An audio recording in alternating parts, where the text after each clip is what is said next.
আপনার দলের নেতা আপনার মহাসচিব নিজেই বলেছে ২৪-এর আন্দোলনের সাথে বিএনপির কোনো সম্পর্ক নাই। চাঁদাবাজিতে লিপ্ত আপনার দলের লোকেরা, আপনি বহিষ্কার করছেন। বহিষ্কার তো এটা কোনো কাজ না। তাকে জেলে ঢুকান, জনগণকে দেখান আপনি জিয়া সাহেবের ছেলে। আর যারা কান কথা বলে তেল মারে তাদের থেকে দূরে থাকেন। প্রধানমন্ত্রীকে বলবো, অহংকার আমাদের মধ্যে অনেকের আছে এবং এই অহংকার আমাদেরকে ধ্বংসের দিকে ধাবিত করছে। এটা কোনো আমি বলছি না, অন রেকর্ড আছে। তাহলে শহীদ হলো কারা? আজকে যারা মঞ্চে বসে আছে তাদের ছেলে মেয়েরা, সামনে যারা বসে আছে তাদের ছেলে মেয়েরা, বিএনপির কেউ না। আপনি বিদেশে ছিলেন, আপনাকে যা বলা হচ্ছে আপনি সেটাই শুনছেন, কিন্তু প্রকৃত অবস্থা আপনি দেখেন নাই। ২০, ৩০, ৪০ লক্ষ লোক ঢাকাতে কিভাবে প্রবেশ করেছে এক একটা রাস্তা দিয়ে। যাত্রাবাড়িতে যান ১৫ লক্ষর উপরে, টঙ্গীর থেকে নিয়ে বনানী পর্যন্ত। মিরপুরের দিকে যান, মিরপুর থেকে নিয়ে শেরেবাংলানগর পর্যন্ত।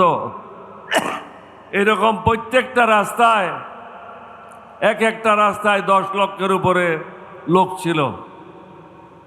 এখানে ছাত্ররা ছিল, জামাতের অধিকাংশ ছাত্র নেতারা ছিল, সাধারণ জনগণ ছিল। তারা কি চেয়েছে? তারা তো কোনো টাকা চায় নাই, তারা কোনো কার্ড চায় নাই, কৃষক কার্ড চায় নাই, রেশন কার্ড চায় নাই। তারা চেয়েছে সুশাসন, শান্তিতে ঘুমানোর জন্য। আপনি তো সেই ব্যবস্থা করতে পারছেন না। আপনার সম্মুখে অনেকগুলি সমস্যা। এই যে ডিজেল পেট্রোলের কারণে বাংলাদেশে দুর্ভিক্ষ হইতে পারে, রেকর্ডে থাকলো, দুর্ভিক্ষ হওয়ার সম্ভাবনা আছে। অর্থনীতি সামাল দেওয়া যাবে না। জনগণের উপর ট্যাক্স ৩-৪ গুণ বৃদ্ধি পাবে। ইতিমধ্যে পেট্রোল, ডিজেল, অকটেনের উপরে অস্বাভাবিক হারে দাম বৃদ্ধি করেছে, যার প্রতিফলন প্রত্যেকের জীবনে ঘটবে। আইন শৃঙ্খলার অবস্থা মোটেও ভালো না। প্রত্যেক দিন দেখেন কয়েকজন লোক বিভিন্ন জায়গায় মারা যাচ্ছে। চাঁদাবাজিতে লিপ্ত আপনার দলের লোকেরা, আপনি বহিষ্কার করছেন। বহিষ্কার তো এটা কোনো কাজ না। তাকে জেলে ঢুকান, তাকে সাজা দেন, জনগণকে দেখান আপনি জিয়া সাহেবের ছেলে, বেগম জিয়ার ছেলে, আপনি দেশকে শাসন করতে জানেন। না হলে পরামর্শ নেন। যারা আপনাকে ঘিরে রেখেছে এই বেষ্টনী থেকে বের হন। বেষ্টনী থেকে বেরিয়ে জাতীয় যে সমস্যা, আইন শৃঙ্খলা, দ্রব্যমূল্য, ট্রাফিক জ্যাম, ডিজেল পেট্রোলের সমস্যা, অর্থনৈতিক সমস্যা, আন্তর্জাতিক সমস্যা এবং তৃতীয় বিশ্বযুদ্ধ হবে, এটা এড়িয়ে দেওয়া যায় না। সুতরাং এই দিকে মন না দিয়ে আমাদের বিরোধী দলীয় নেতাদের সাথে বসেন, তাদের সাথে বসে জাতিকে এগুলি থেকে কিভাবে মুক্তি দেবেন সেটাই চিন্তা করেন। ২-৩ দিনের মধ্যে সংস্কারের যে কথাগুলি আছে সেটা বাস্তবায়ন করেন। কেউ বলছে সংস্কার, কেউ বলছে অ্যামেন্ডমেন্ট। এরকম ধারাবাহিক বক্তব্য রেখে কোনো লাভ নাই। ধারা অনুযায়ী এটা কোনো ঢাকা ইউনিভার্সিটি না, ছাত্রদের পড়াচ্ছেন। এটা হলো পার্লামেন্ট। যার যে বক্তব্য রাখার কথা সে বক্তব্য রাখতে পারে না। এক মন্ত্রীর বক্তব্য অন্য মন্ত্রী রাখে।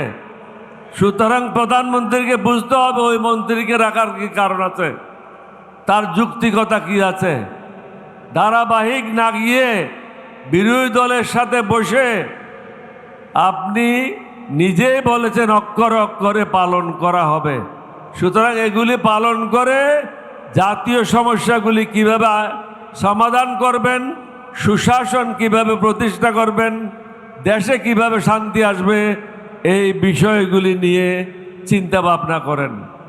অন্যথায় কি হবে, প্রত্যেক জেলায় এরকম সমাবেশ হবে না, মিছিল হবে। কোথায় কোথায় সামলাবেন? ৬৬ জেলায় ৬৪টা মিছিল হবে, কোথায় সামলাবেন? আপনার পক্ষে কি সামাল দেওয়া সম্ভব? ঢাকাতে হলে হয়তো আর্মি নিয়ে আসবেন, পুলিশ নিয়ে আসবেন, কিন্তু একই সময়ে ৬৪ জেলায় এবং প্রত্যেকটা উপজেলায় যদি হয়, সামাল দেওয়ার ক্ষমতা আপনার সরকারের নাই, আপনার মন্ত্রীদের নাই। এই কথাগুলি চিন্তা ভাবনা করেন, অভিজ্ঞ লোকদের পরামর্শ নেন। ভয়ে বসে থাকেন না, অহংকারে বসে থাকেন না। আর যারা কান কথা বলে, তেল মারে, তাদের থেকে দূরে থাকেন। আপনাদের সবাইকে ধন্যবাদ। বাংলাদেশ জিন্দাবাদ। সবশেষে আমি বলবো, শফিক সাহেব এবং জামাত ইসলাম আমাদেরকে যে সুযোগ দিয়েছে আপনাদের সাথে একাত্মতা ঘোষণা করার জন্য, আমি এলডিপির পক্ষ থেকে ওনাদের সবাইকে আন্তরিক মোবারকবাদ জানাচ্ছি।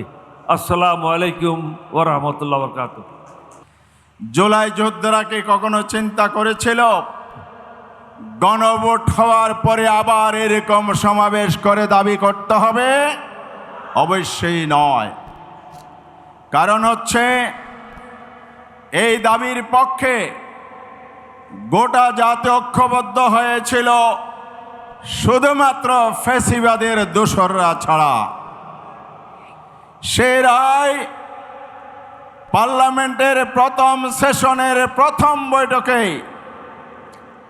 অথবা বৈঠক শুরু হওয়ার পূর্বে জাতীয় সংসদের যারা শপথ নিয়েছেন, সংবিধান সংস্কার পরিষদের শপথ গ্রহণের মধ্য দিয়ে এই গণরায় বাস্তবায়নের জন্য প্রথম সেশনে বিল আসার কথা ছিল।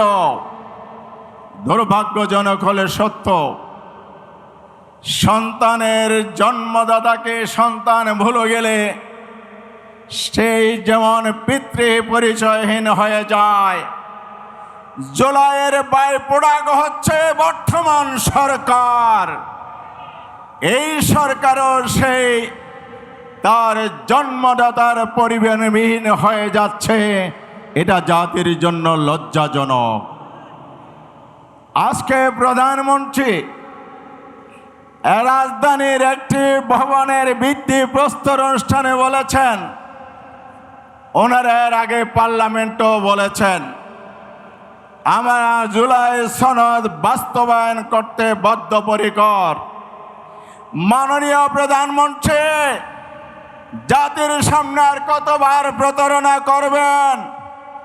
জনগণ আপনার এই বক্তব্য শুনতে চায় না। জুলাইয়ের শহীদ পরিবার জুলাইয়ের সনদ বাস্তবায়নের অঙ্গীকার আর শুনতে চায় না।